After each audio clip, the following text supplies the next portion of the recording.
अक्सर आप सुनते होंगे कि किसी ने आईपीओ पे अप्लाई किया और उसका पैसा 2 ही दिन में डबल हो गया, ट्रिपल हो गया। तो आखिर ये सब कैसे हो जाता है? आखिर ये आईपीओ का मतलब क्या होता है? कोई भी कंपनी आईपीओ लेकर क्यों मार्केट में आती है? आईपीओ में कैसे अप्लाई किया जाता है? और आईपीओ में आप कैसे अप्लाई करके अपने पैसों को डबल ट्रिपल कर सकते हो? आज की इस वीडियो में हम लोग यही कुछ सवालों का जवाब जानने की कोशिश करेंगे। बेसिकली आज का ये वाला वीडियो आईपीओ का एक कंप्लीट मास्टर क्लास होने वाला है।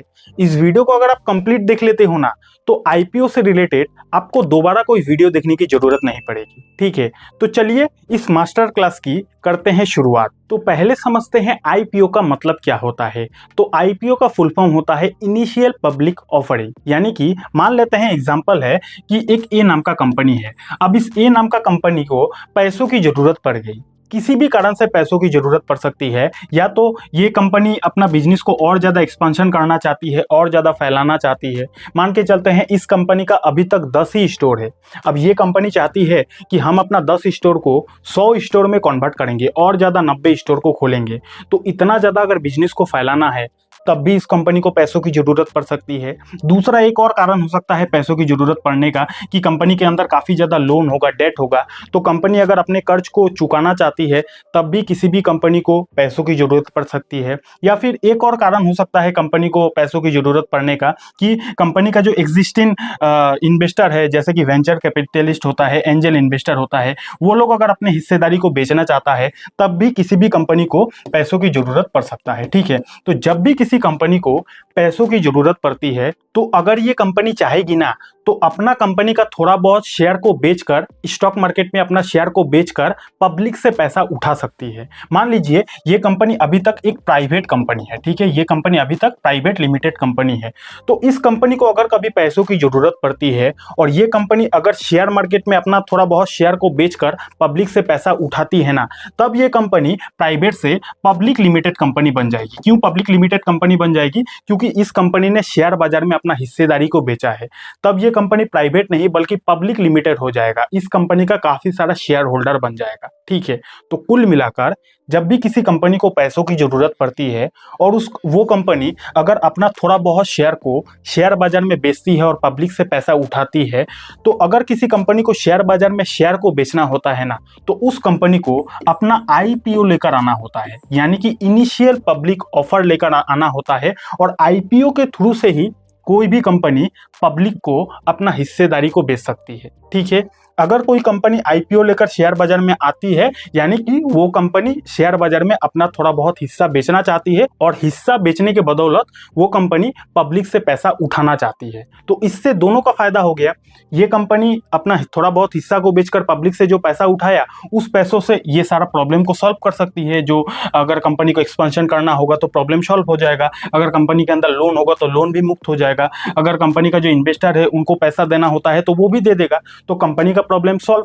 और जो पब्लिक इस कंपनी का शेयर को खरीदेगा, अगर ये कंपनी ग्रो करेगी तो शेयर का भाव भी बढ़ेगा, तो पब्लिक का भी फायदा हो जाएगा। ठीक है, तो कोई भी कंपनी जब आईपीओ लेकर आती है तो दोनों का फायदा हो सकता है, कंपनी का भी और पब्लिक का भी। और जब कोई कंपनी अपना हिस्सेदारी को बेचती है तो उसको आईपीओ लेकर आना होता है और इसी प्रोसेस को बोला जाता है आईपीओ, यानी कि इनिशियल पब्लिक ऑफरिंग।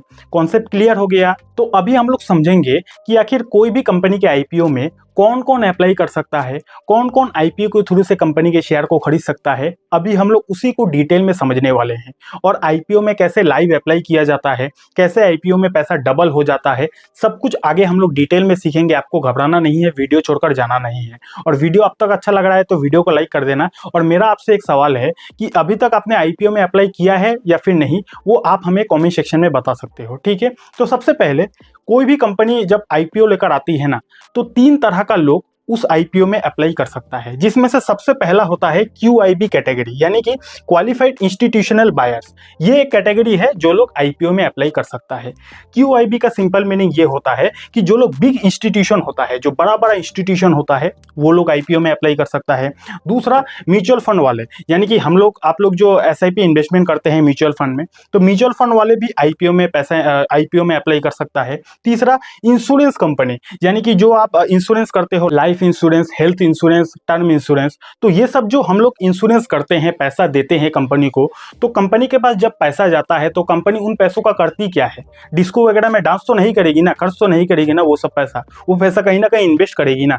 तो इंश्योरेंस कंपनी जो होती है वो कंपनी का भी हक होता है आईपीओ में अप्लाई करने का, ठीक है।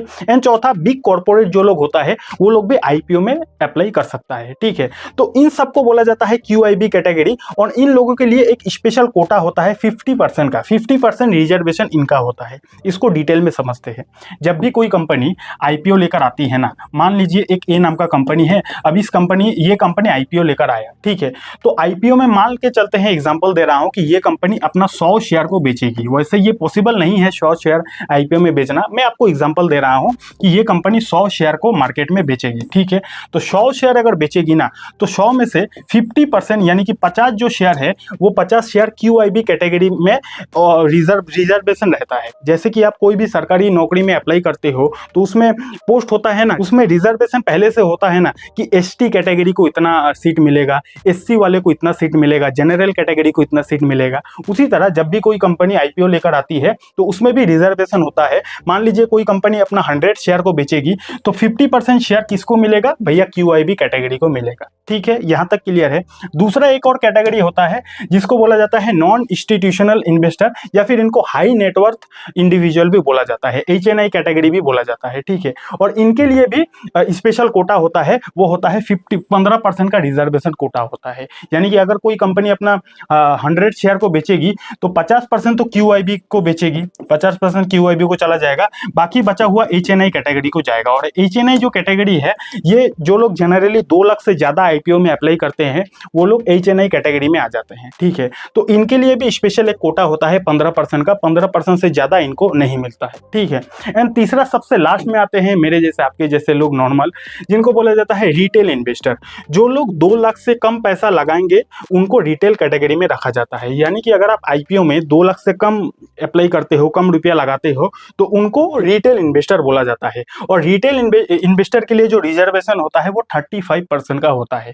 सबसे पहले यहाँ पे मैंने बता दिया कि अगर 100 शेयर कंपनी बेचेगी तो 50% क्यूआईबी कैटेगरी में जाएगा, बाकी बचा हुआ 15% किसको जाएगा? एचएनआई कैटेगरी को जाएगा, और बाकी बचा हुआ जो 35% है ये रिटेल कैटेगरी को जाएगा, ठीक है। ये 3 तरह का लोग ही किसी भी आईपीओ में अप्लाई कर सकता है। क्यूआईबी यानी कि बड़ा बड़ा इंस्टीट्यूशन, इंश्योरेंस कंपनी, बड़ा बड़ा कॉर्पोरेट होता है। एचएनआई यानी कि हाई नेटवर्थ इंडिविजुअल, जो लोग 2 लाख से ज्यादा पैसा इन्वेस्ट करते हैं आईपीओ में, उनको बोला जाता है एचएनआई कैटेगरी। और जो लोग 2 लाख से कम पैसा इन्वेस्ट करते हैं उनको बोला जाता है रिटेल इन्वेस्टर। और रिटेल इन्वेस्टर के लिए 35% का रिजर्वेशन रहता है। अब समझते हैं आईपीओ का कुछ इंपॉर्टेंट पॉइंट्स, एंड उसके बाद फाइनली हम लोग सीखेंगे कि कैसे आईपीओ में अप्लाई किया जाता है, ठीक है। तो सबसे पहला है लॉट साइज, यानी कि अगर आपको आईपीओ में अप्लाई करना है, आईपीओ के थ्रू से किसी भी कंपनी के शेयर को खरीदना है ना, तो आप अपने मर्जी से शेयर को नहीं खरीद पाओगे। मान लीजिए एक टाटा मोटर का शेयर है, अब टाटा मोटर के शेयर को आप ओपन मार्केट से जितना मर्जी उतना शेयर को खरीद सकते हो। कल अगर आपको इच्छा है, एग्जांपल दे रहा हूं, कोई रिकमेंडेशन नहीं है, अगर आप चाहोगे तो 1 शेयर को भी खरीद सकते हो, अगर आप चाहोगे तो 1000 शेयर को भी खरीद सकते हो। यहाँ पे आपका मर्जी चलता है। लेकिन जब बात आईपीओ की आ जाती है ना, जब आप आईपीओ के थ्रू से कंपनी के शेयर को खरीदते हो तो यहाँ पे आपका मन मर्जी नहीं चलेगा। यहाँ पे आपको लॉट साइज में खरीदना पड़ता है। लॉट साइज यानी कि आपको गुच्छे में खरीदना पड़ता है। मान के चलते हैं एक ए नाम का कंपनी है, ये कंपनी का इशू प्राइस है, यानी कि ये कंपनी लिस्ट होने जा रही है 100 रुपया में। 100 रुपया इसका शेयर का प्राइस है, इशू प्राइस है, ठीक है, इसको इशू प्राइस बोला जाता है। तो 100 रुपया शेयर का प्राइस है, तो आप इस कंपनी के शेयर को आईपीओ के थ्रू से एक नहीं खरीद पाओगे। ये कंपनी का एक लॉट होगा, जैसे कि एक लॉट होता है, मान के चलते हैं ये कंपनी बोलेगी कि अगर आपको खरीदना है तो 140 शेयर ही खरीदना पड़ेगा, ठीक है। तो 140 इंटू 100 रुपया शेयर का प्राइस, तो कितना हो गया? आपका टोटल पैसा लगेगा 14,000 रुपया। तो मिनिमम आपको 14,000 रुपया इन्वेस्ट करना ही पड़ेगा अगर आपको आईपीओ में अप्लाई करना है। तो किसी भी कंपनी का आईपीओ में अगर आपको अप्लाई करना होता है तो आपके पास मिनिमम 12,000 से लेकर 15,000 आपके पास होना ही पड़ेगा। इतना मैं मिनिमम बोल रहा हूँ, इतना पैसा है तभी आप किसी भी कंपनी के आईपीओ में अप्लाई कर सकते हो, ठीक है। क्योंकि आईपीओ में आप एक शेयर को नहीं खरीद पाओगे। शेयर को खरीदना है तो आपको लॉट में खरीदना पड़ता है। जैसे कि एग्जांपल दिया कि इस कंपनी का जो लॉट है 140 का लॉट है, यानी कि शेयर को खरीदना है तो 140 शेयर को खरीदना पड़ेगा। अब 140 शेयर को खरीदोगे और मान के चलते हैं इस कंपनी का शेयर का इशू प्राइस है 100 रुपया, तो आपको 14,000 रुपया देना पड़ेगा। क्लियर हो गया। कोई भी कंपनी का आईपीओ में अप्लाई करना है तो मिनिमम आपके पास 12 से 15 हज़ार होना ही पड़ेगा, और लॉट में खरीदना पड़ता है। एक लॉट खरीदो, 2 लॉट खरीदो, 3 लॉट खरीदो। एक लॉट में जैसे 140 शेयर आ गया, 2 लॉट खरीदोगे तो 280 आ गया, 3 लॉट खरीदोगे तो 420 आ गया। इस तरीके से आपको लॉट में अप्लाई करना पड़ता है। इसलिए सबसे पहला पॉइंट मैंने क्या बोला कि भैया आईपीओ में अप्लाई करना है तो आपको लॉट साइज के हिसाब से अप्लाई करना पड़ता है। उसके बाद नेक्स्ट पॉइंट है कि आईपीओ में अप्लाई करने से ही अलॉटमेंट मिलेगा, इसकी कोई भी गारंटी नहीं है। जरूरी नहीं कि आप अगर किसी कंपनी का आईपीओ में अप्लाई कर रहे हो और आपको वो आईपीओ मिल जाए, यानी कि कंपनी का शेयर मिल जाए, इसका कोई भी गारंटी नहीं है। और यही तो वो सिचुएशन है जिस सिचुएशन में लोगों का पैसा आईपीओ में डबल ट्रिपल हो जाता है। थोड़ा डिटेल में समझाता हूँ, ध्यान से समझना। मान लीजिए एक ए नाम का कंपनी है। अब ये कंपनी आईपीओ के थ्रू से अपना शेयर को बेचना चाहती है। मान के चलते हैं ये कंपनी अपना 100 शेयर को बेचना चाहती है, 100 शेयर को बेचना चाहती है, एग्जाम्पल दे रहा हूँ। अब ये कंपनी तो बेचना चाहती है अपना 100 शेयर, लेकिन मार्केट में एप्लीकेशन आ गया 500 शेयर का, यानी कि बहुत ज़्यादा लोगों ने इस कंपनी का आईपीओ में अप्लाई कर दिया। अब बेचना चाहती है 100 शेयर, लेकिन 500 शेयर का एप्लीकेशन आ गया, बहुत ज़्यादा लोगों ने अप्लाई कर दिया। आईपीओ कभी कभी सुनते हो ना कि आईपीओ ओवर सब्सक्राइब्ड हो गया, तो ये इसी कारण होता है क्योंकि कंपनी जितना शेयर बेचना चाहती है उससे कई गुना ज़्यादा लोगों का एप्लीकेशन आ जाता है कि मैं खरीदूंगा, मैं खरीदूंगा। बहुत ज़्यादा पब्लिक का एप्लीकेशन आ जाता है, तब कोई भी आईपीओ ओवर सब्सक्राइब्ड हो जाता है। और जब भी कोई कंपनी ओवर सब्सक्राइब्ड हो जाता है उस समय पे आईपीओ में जो अलॉटमेंट मिलेगा इसका कोई भी गारंटी नहीं होता है। तो जब भी कोई कंपनी का आईपीओ में अलॉटमेंट नहीं मिलता है, यानी कि ओवर सब्सक्राइब्ड हो जाता है, जीएमपी आप सुनते हो कि जीएमपी काफ़ी ज़्यादा हाई हो गया, तो ऐसे केस में कंपनी जब लिस्ट होती है ना, तब बहुत ज़्यादा चांसेस होता है कि इन्वेस्टर का पैसा, यानी कि जिन लोगों का आईपीओ लग जाता है उनका पैसा डबल ट्रिपल हो जाए।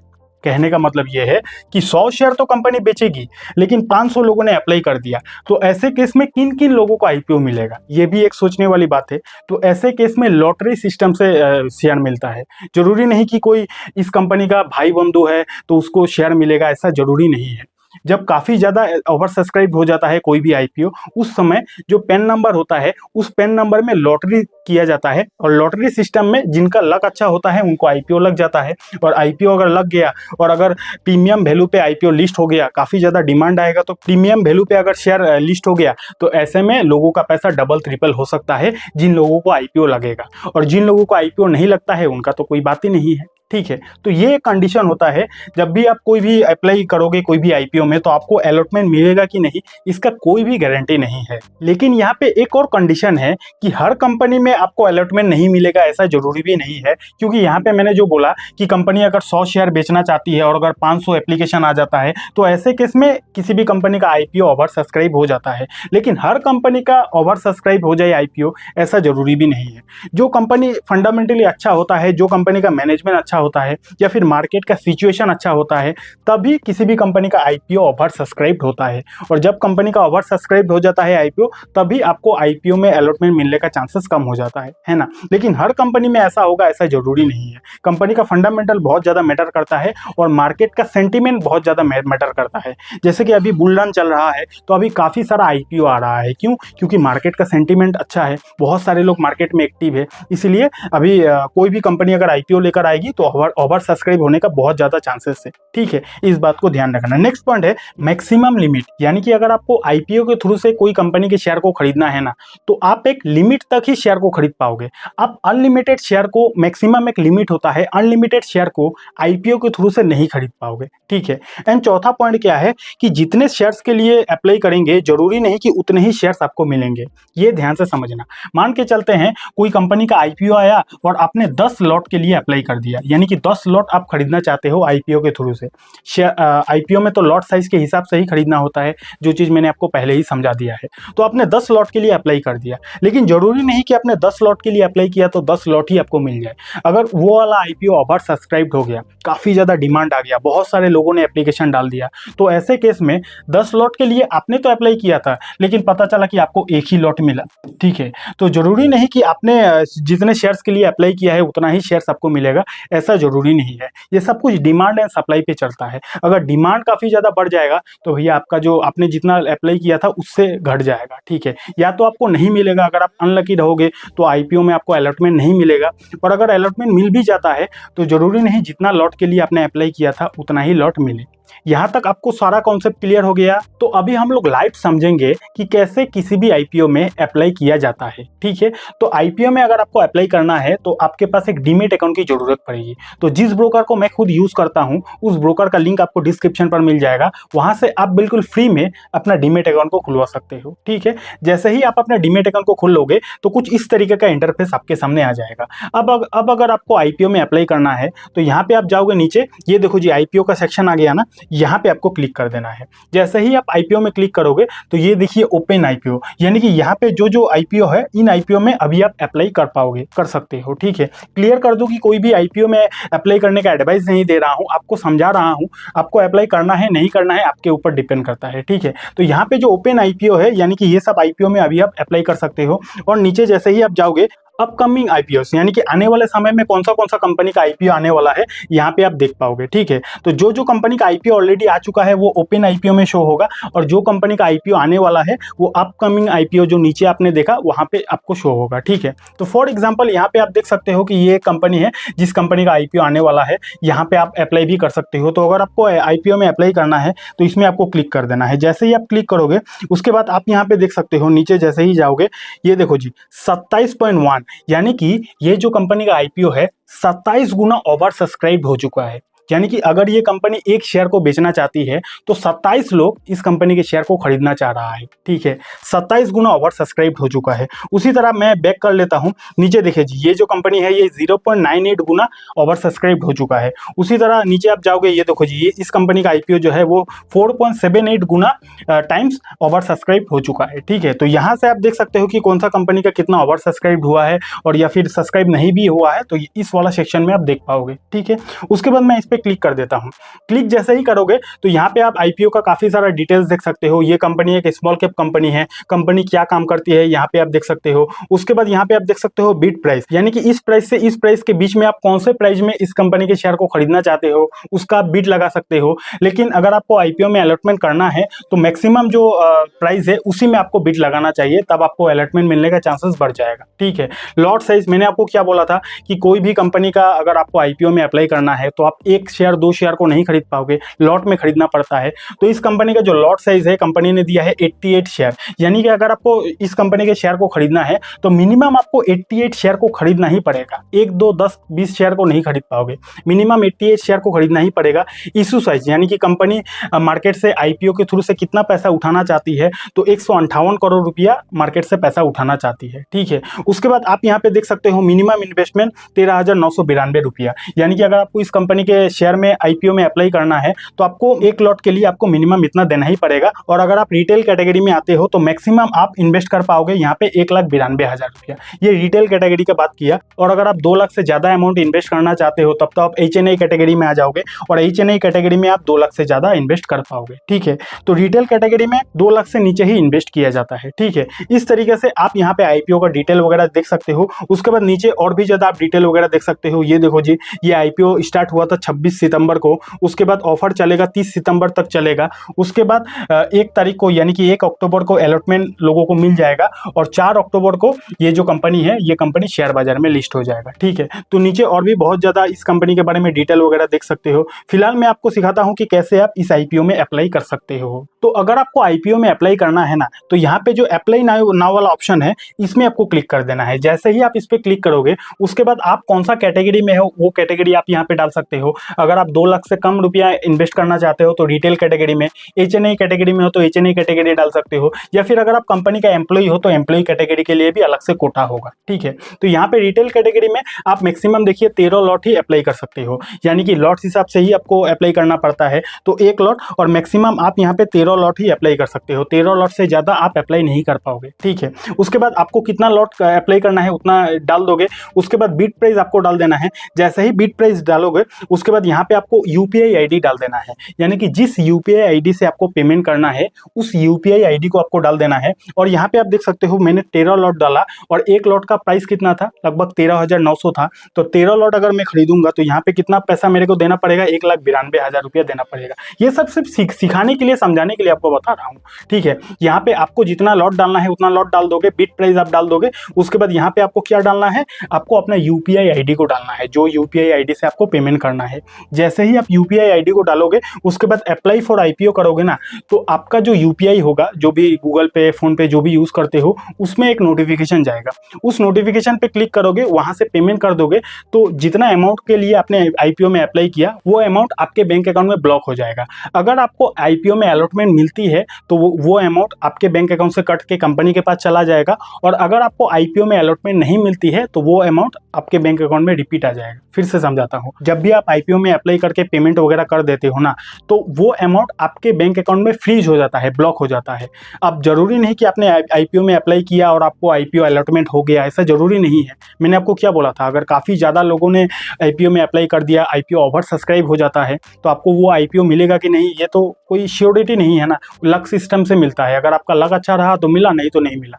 तो अगर आपने पेमेंट कर दिया, अगर आपको आईपीओ नहीं मिलता है तो वो पैसा आपके बैंक अकाउंट में रिपीट आ जाएगा और आपको मैसेज वगैरह, ईमेल वगैरह आ जाएगा। और अगर आपको आईपीओ मिल जाता है लकीली, तो आपका बैंक अकाउंट से पैसा कट जाएगा, कंपनी के पास चला जाएगा और आपको ईमेल और मैसेज के माध्यम से आपको सब कुछ पता चल जाएगा। ठीक है, तो इस केस में अगर आप अप्लाई करते हो तो यहाँ पे मैं बैक करके दिखा देता हूँ। यहाँ पे नीचे देखो, अलॉटमेंट 1 अक्टूबर, यानी कि अगर आपको अलॉटमेंट मिलता है तो 1 अक्टूबर तक आपको पता चल जाएगा। ठीक है, तो इसी सिंपल प्रोसेस से आप किसी भी आईपीओ में अप्लाई कर सकते हो। पर हाँ, एक बात आपको ध्यान में रखना है कि जरूरी नहीं कि आप किसी आईपीओ में अप्लाई किया और वो आईपीओ आपको अलॉटमेंट मिल भी जाता है और आपको फायदा होगा, ऐसा इसका कोई गारंटी नहीं है। ठीक है, जैसे पेटीएम में काफ़ी सारे लोगों ने आईपीओ में अप्लाई किया था और जिन लोगों को आईपीओ अलॉटमेंट हो गया था वो लोग आज भी रो रहा है। ठीक है, तो जरूरी नहीं कि आपको आईपीओ अलॉटमेंट होता है तो आपको फायदा ही होगा, कई बार लोगों का बहुत बड़ा नुकसान भी हो सकता है। इसीलिए आईपीओ में इन्वेस्ट करने से पहले आप अपने एडवाइजर से सलाह जरूर ले लेना और अपने तरफ से कंपनी को स्टडी जरूर कर लेना।